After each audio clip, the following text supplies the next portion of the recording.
Well, thank you very much. Hello, Syracuse. If you have a seat, take it.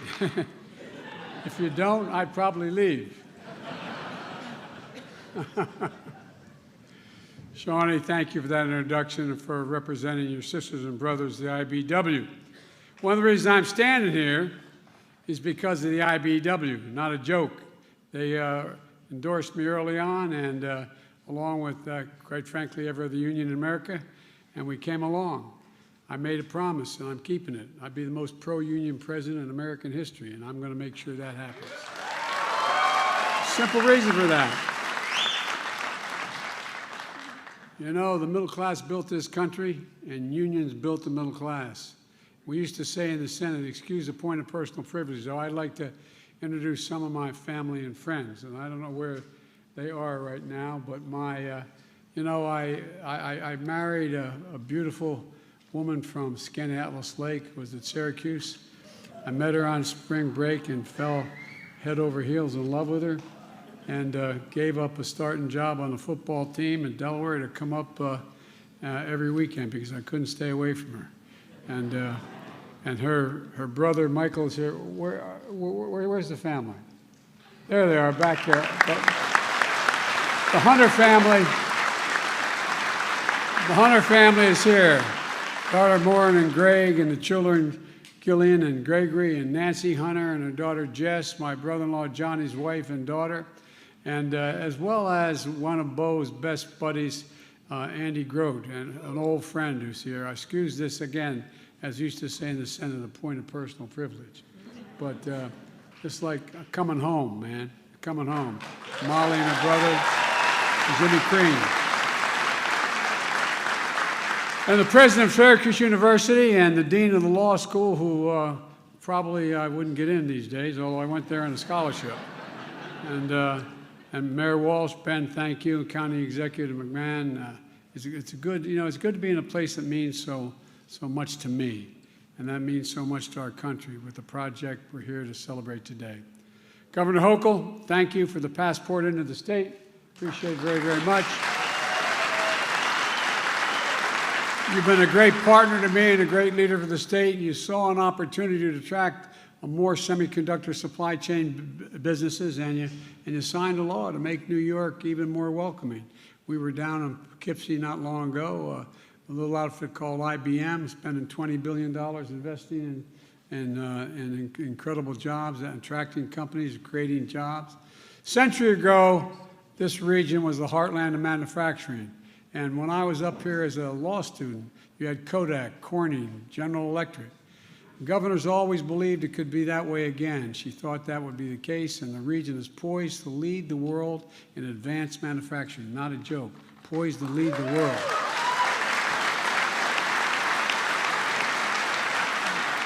And I also want to thank my buddy Chuck Schumer, Senate Majority Leader.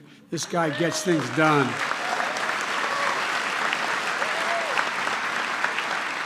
And a close to a hometown girl, a senator from upstate New York, Kristen Gillibrand. She gets things done. I learned a long time ago, when Kristen calls and asks something, just say yes. just do it right away, because you're going to do that anyway. So, good being with you, kid.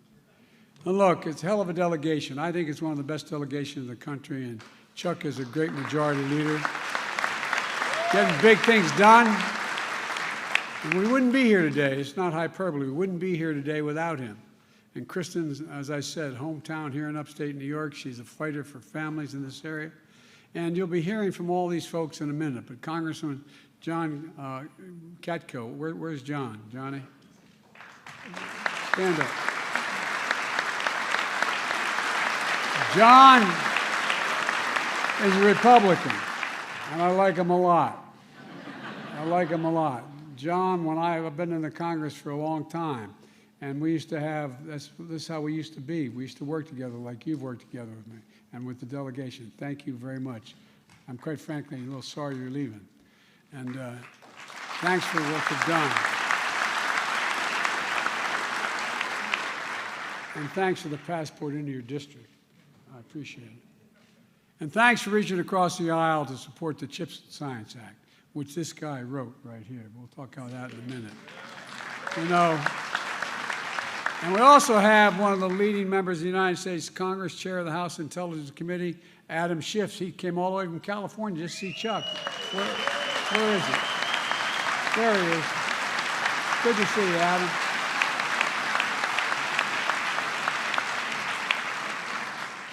Adam and I talk together a lot. We can't share any secrets to the rest of you, but you know, we can talk.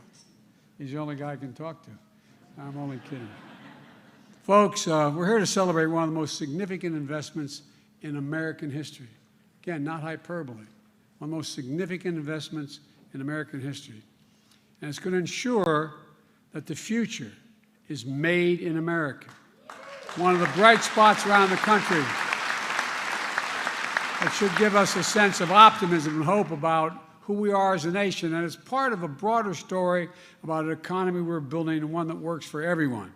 The positions America put America in a position to win the economic competition of the 21st century. And again, that's not an exaggeration. It's literally an accurate statement. We're joined today by the CEO of Micron to celebrate their commitment to invest $100 billion over the next 20 years here in America to build factories, to make semiconductors, those small little computer chips that power everything in our everyday lives, from our smartphones to our automobiles to washing machines, hospital equipment, you name it. It's the largest American investment of its kind ever in our history. Thank you very much, boss. They're going to build factories the size of, this is not hyperbole, the size of 40 football fields, big enough to fit the Carrier Dome 4 times inside it and still have space left over. And we're going to, this is amazing. What's that going to happen here? You guys have no idea. It's going to run, and it's going to run entirely on renewable energy. 9,000 jobs, from PhDs and engineers, HVAC technicians, machine operators, with an average salary of $100,000 a year, and tens of thousands more jobs across the supply chain. 20 unions working together to fill jobs for technicians, construction workers, electricians, operating engineers. And by the way, it's the largest investment in American history that's also governed by a project labor agreement.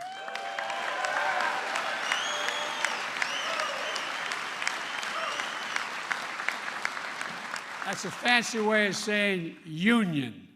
Union, not labor, union. They ensure that the major projects are handled by well-trained, well-prepared contractors, subcontractors, and highly skilled workers. These agreements make the construction a top-notch project because they're the best folks to do it. Their projects are on time, on task, and on budget. Back in February, I signed an executive order to make sure large federal construction projects use project labor agreements. And it means that Micron is using one here as well. Micron's also paying a prevailing wage for funding apprenticeships programs, so folks can get trained in places like this community college for one of the thousands of good-paying jobs in this new site. And it really matters. It matters a lot. America invested in these chips. The federal investment helped reduce their cost, creating a market and an entire industry that's American-led. You know, that's how it all started.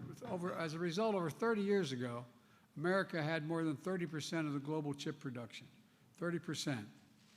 Then something happened. American manufacturing, the backbone of our economy, got hollowed out.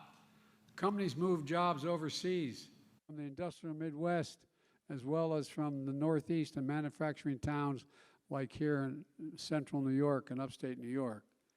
And as a result, today we're down to producing only about 10% of the world's chips. We invented them, but we produce only 10%, despite leading the world in research and design of new chip technology as well.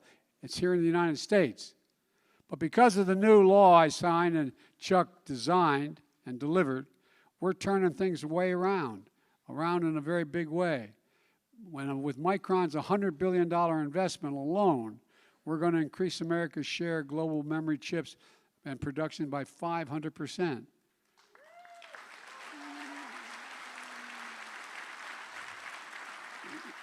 The company Intel in Ohio and other companies, including foreign companies, that are investing billions of dollars across America to make these chips here. And it matters to you all, no matter where you live. It matters a great deal. Making these chips in America is going to help lower the cost for families looking to buy a car, to replace your washing machine, get a new cell phone. It also helps companies outcompete the rest of the world. And I've heard from Xi Jinping that he's a little concerned about that. No, I'm not joking. It's not, as I told him, it's not about conflict, it's about competition. And we're back in the game. We're competing again in a big way. Think about it this way. IBM needs these chips to build the fastest quantum computers ever built in the world in Poughkeepsie, New York. Instead of relying on chips made overseas that could be delayed because of a pandemic or some other global supply chain issue, they can get their chips in a few hours. It's a game changer. You know, where is it written? Where is it written that the United States of America can't be the manufacturing capital of the world? Think about this. No, I mean it sincerely. Where in the hell is it written that says we cannot be, as we've been hearing for the last 25 years, the manufacturing capital of the world? This country lost over 180,000 manufacturing jobs under the last guy that had this job. We've created 700,000 manufacturing jobs on my watch, adding manufacturing jobs at a faster rate than in 40 years.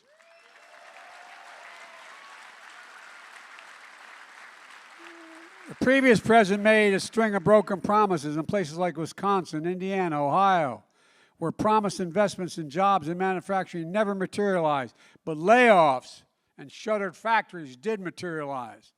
On my watch, we've kept our commitments. On my watch, Made in America isn't just a slogan, it's a reality, made in America. And today's announcement is the latest example of my economic plan at work. I've said from the beginning that my objective is to build an economy from the bottom up and the middle out. An economy that rewards work, not just wealth. An economy that works for everyone. So the poor have a ladder up, the middle class can do better, and when that happens, the wealthy do very well. They don't get hurt at all. They do very well. It's a fundamental shift, and it's working compared to what the very conservative Republicans are offering these days. Let's just take a look at the facts. When I took office, the economy was in ruins. My predecessor was the first president since Herbert Hoover, not a joke, to lose jobs in the entirety of his administration, the first. Unemployment, when I was sworn in, was at 6.4%. Hundreds of thousands of small businesses had closed. The irony is that during the pandemic, the record number of Americans became, at the same time we lost all these small companies, a record number of Americans became billionaires in the middle of this crisis, while more than 9 million people were still out of work from the pandemic when I took office. Today, with the help of the people behind me, we're in a much better place. 10 million jobs created since we took office, a record for any administration in American history. Unemployment is at 3.5%, the lowest it's been in 50 years. 5.4 million Americans applied to start small businesses, the highest level ever in American history. And because of the actions we've taken, gas prices are declining. We're down $1.25 since the peak at this summer, and they've been falling for the last 3 weeks as well, and adding up real savings for families. Today, the most common price of gas in America is $3.39, down from over $5 when I took office. We need to keep making that progress by having energy companies bring down the cost of a gallon of gas. That reflects the cost they're paying for a barrel of oil. There used to be a direct correlation. Barrel of oil goes down, the price at the pump goes down at the same time. If we're taking average profits they've been making over the last 20 years instead of the historic profits they're making today, the price of gas would be down an additional 40% to 40 cents today to $3 a gallon. And by the way, Last quarter, the 5 largest oil companies made, in the last quarter, $70 billion in profit in 90 days. Shell announced just this morning that it made $9.5 billion in profits in the third quarter. $9.5 billion. That's more than twice of what they made in the third quarter of last year. And they raised their dividends as well, so the profits are going back into their shareholders instead of going to the pump and lower the prices. Because if they charge the same amount as they're acting as they did a year ago and 2 years ago, when the price of gas goes down, the price of oil goes down, the price of gas goes down. And even though my Republican friends in Congress seem to be hoping for a recession, many of them, present company excluded, today the GDP results came out and the economy, in fact, is growing. In fact, the economy grew at 2.6% rate last quarter. And although it may not feel like it for everyone, people's incomes went up last quarter more than inflation went up. And enough growth. So economic growth is up, the price of inflation is down, real incomes are up, and the price of gas is down. Folks continue to spend, but now at a more stable pace than during our rapid recovery last year. Businesses continue to invest in America. Exports are up, which means we're making things here in America and shipping the products overseas instead of shipping jobs overseas and sending them back here. The supply chains are running more smoothly, helping companies build up inventories. Here's another thing.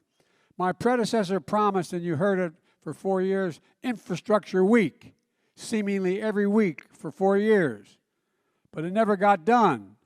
It became a punchline when you talk about Infrastructure Week. Well, on my watch, we turned Infrastructure Week into the decade of infrastructure and a headline.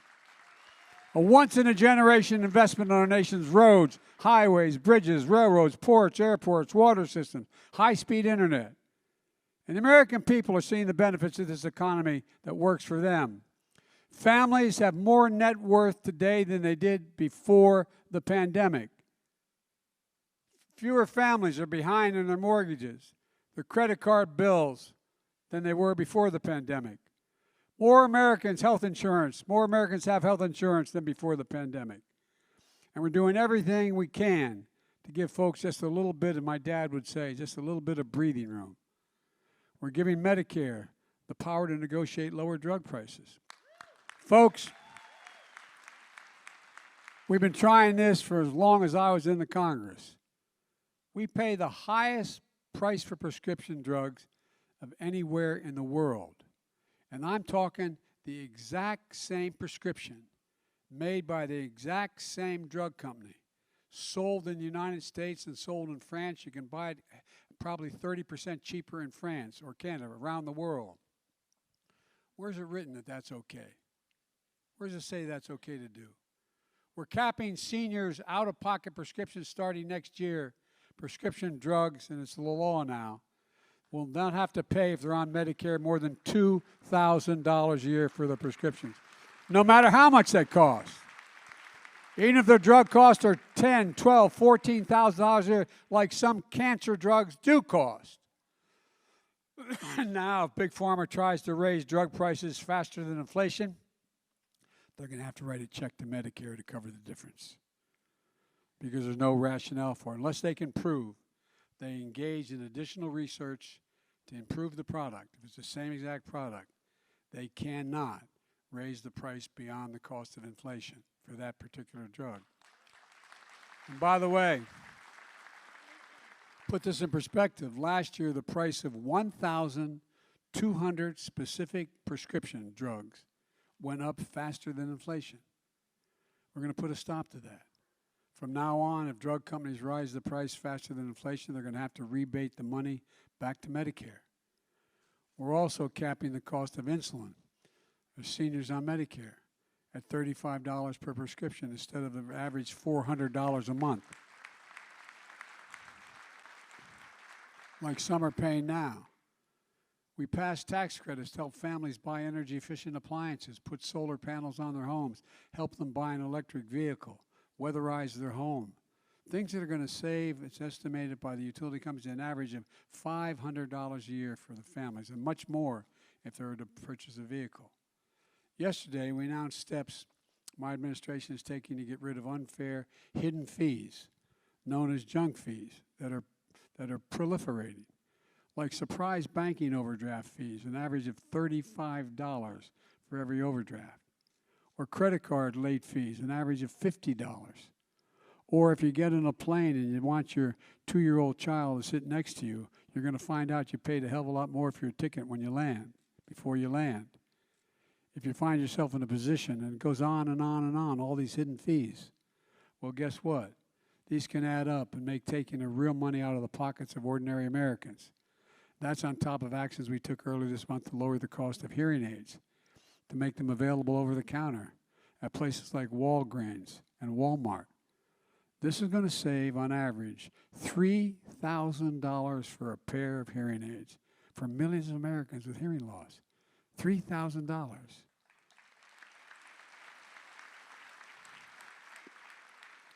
I took action to ease the burden of student debt for millions of working and middle-class families. Average income, $70,000 a family, recovering from the pandemic. My friends on the right, they criticize the move. But I'm never going to apologize for helping working and middle-class families as they recover from the pandemic. Especially not to those same folks who voted for a $2 trillion tax cut before I got in office to give away that mainly benefited wealthy Americans and the biggest corporations. Not a penny of it paid for. And we're doing all this by reducing the deficit at the same time. I don't want to hear about big spending Democrats creating the deficit. Let me give you the facts. The very deficit reduction that my Republicans voted against when they opposed the Inflation Reduction Act. This year, the deficit under our leadership is falling by $1.4 trillion. Let me say it again. This year alone, the deficit is down $1.4 trillion. In my first year in office, the deficit fell one year by $350 billion. Ladies and gentlemen, the largest ever one-year cut in American history on the deficit, cut the deficit in half. As I said, this follows a historic drop of $350 billion last year. And we're going to reduce the deficit by another $250 billion over the next decade. Why? A big part of that is because corporations are finally going to have to pay something. 15% minimum tax. You know, in the year 2000, 55 corporations made $40 billion. God love them, as my mother would say. But they paid zero in federal tax. Zero in federal tax. So guess what? The Inflation Reduction Act, we made sure they have to pay a minimum of 15%. That's less than you guys pay as union members in your tax. That's less than school teachers, firefighters, cops pay. But that 15% increase in the minimum tax is going to make sure we're in good shape for a long time here. That's all in stark contrast to Kevin McCarthy, Republican leader of the House of Representatives, and his fellow MAGA Republicans who say their number one priority is to do the following. And they've said it publicly. By the way, if I had asked you, and we were just walking down the street, saying, can you tell me what the Republican platform is? What they're for? I'm not joking. I'm being deadly earnest. Like I said, I've been around a long time in public life. Republicans usually always have platforms. Say, this is what we're for. Well, they can't tell you what they're for, but they'll make sure they'll tell you what they're against. They're going to give the power we just gave to Medicare to lower drug prices back to Big Pharma to raise prices instead. The cap on the $2,000 cap on prescription drugs for seniors, gone, if Kevin has his way, McCarthy. $35 a month cap on insulin for diabetes for seniors, gone. Savings on health care premiums, $800 a year for literally millions of Americans under the Affordable Care Act, gone. And of course, they're still determined to repeal the Affordable Care Act overall, which would mean that tens of millions of Americans with pre-existing conditions who can't otherwise get insurance will lose even that insurance because they have a pre-existing condition. These protections are gone as well if the Republicans get their way, if Kevin gets his way and the Republican Congress. Tax credits to lower energy bills, gone. Corporate minimum tax, gone. Under the Republican plan, some big corporations are going to go back to paying zero again. That's the plan. I would argue it's reckless and irresponsible and will make inflation worse if they succeed. And then they're coming after Social Security. Now, it sounds like, there's Biden, that's typical Democrat saying Republicans are after Social Security. This is the one thing they've said out loud. They've written it down on pieces of paper. Senator Rick Scott, the Republican from Florida, who's in charge of getting Republicans elected to the Senate, has a plan that's laid out. You can look it up. You can, as I used to say, you can Google it. The plan that Congress will give Congress a chance to cut Social Security, Medicare every 5 years. Every 5 years it's going to be up on the ballot. Either gets voted on or gets lost. Every 5 years. It's no longer, there's no such thing as a permanent plan. Every 5 years. You've been paying your Social Security since you were 16 years old on your first paycheck. Senator Ron Johnson, the senator from Wisconsin, he thinks that's taken too long. He wants it done every year. Every year, Social Security and Medicare are in the chopping block, every single year.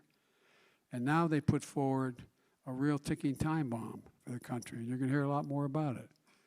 Republican leadership in the Congress has said, they made it clear, that if they don't get their way, if I don't vote to shut down, if I don't vote to reduce Social Security, Medicare, if I don't support that, they're going to shut down the government, refuse to pay America's bills for the first time in American history, to put America in default.